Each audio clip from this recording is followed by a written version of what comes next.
கணித வரலாறிலேயே ஒரு ஸ்பெஷலான நாள் இருக்கு. ஒரே ஒரு நாள். ஆனா அது 3 பெரிய திருப்பு முனைகளை கொண்டு வந்துச்சு. அது என்ன நாள்? அந்த மாற்றங்கள் என்னென்ன? வாங்க பார்க்கலாம்.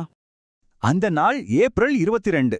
கணித வரலாற்றுல பொறுத்த வரைக்கும் இது ரொம்ப ரொம்ப முக்கியமான ஒரு நாள். ஏன் அப்படி சொல்றேன் தெரியுமா? யோசிச்சு பாருங்க. இதே ஏப்ரல் 22ஆம் தேதியில தான்.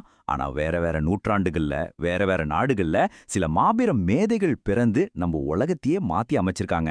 வாங்க அவங்க ஒவ்வொருத்தரா யாருன்னு பார்க்கலாம். சரி, ஒரு நிமிஷம் இத பத்தி யோசிப்போமா?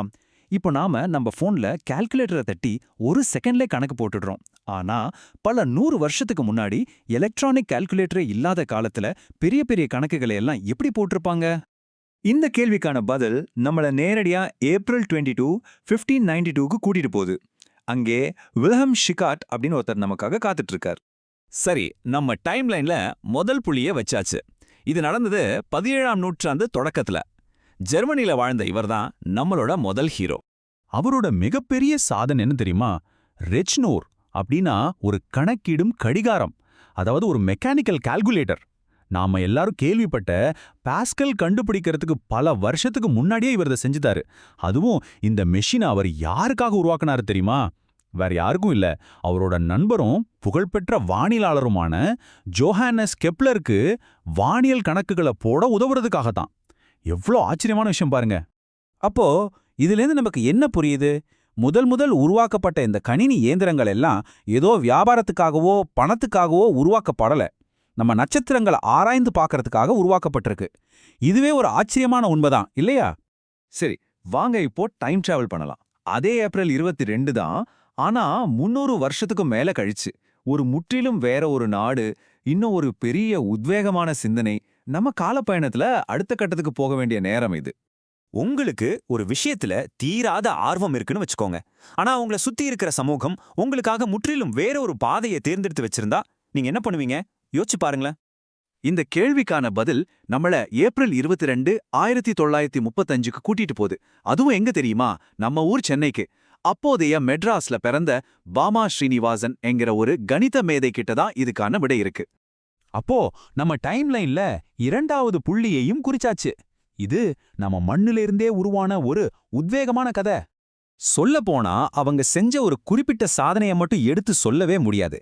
ஏன்னா அவங்களோட முழு வாழ்க்கையுமே ஒரு சாதனை தான். யோசிச்சு பாருங்க, அந்த காலத்துல பொண்ணுங்க படிக்கிறதெல்லாம் வேலைக்கு போறதுக்கு இல்லன்னு ஒரு எழுதப்படாத விதி இருந்துச்சு. ஆனா அதையெல்லாம் மீறி அவங்க கணிதத்தின் மேல இருந்த தன்னோட தாகத்தை கைவிடவே இல்ல.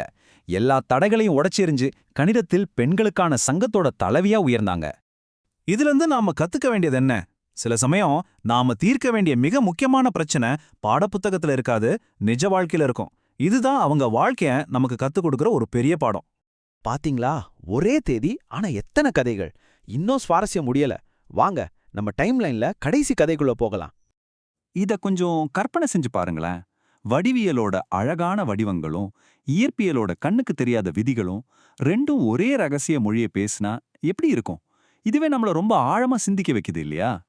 இந்த ஆச்சரியமான கேள்விக்கான விட ஏப்ரல் 22, 1929ல தான் ஒளிஞ்சிருக்கு. அதுவும் மைக்கேல் அதியா அப்படிங்கிற ஒரு மாபெரும் மேதை கிட்ட. இப்போ நம்மளோட டைம்லைன் முழுமையடைஞ்சிருச்சு.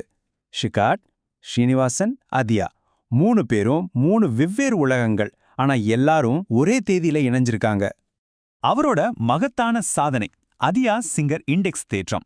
இது என்ன பண்ணுதுன்னு சிம்பிளா சொல்லணும்னா, வடிவியல், இடவியல், பகுப்பாய்வுன்னு கணிதத்தோட வெவ்வேறு கிளைகளை ஒன்னா இணைக்கிற ஒரு சக்தி வாய்ந்த பாலமா இது இருந்துச்சு.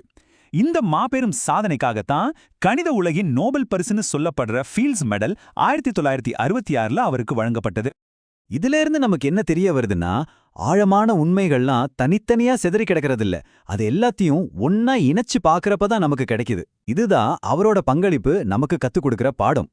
சரி, இப்போ இந்த கதையோட முக்கியமான கட்டத்துக்கு நாம வந்துட்டோம்.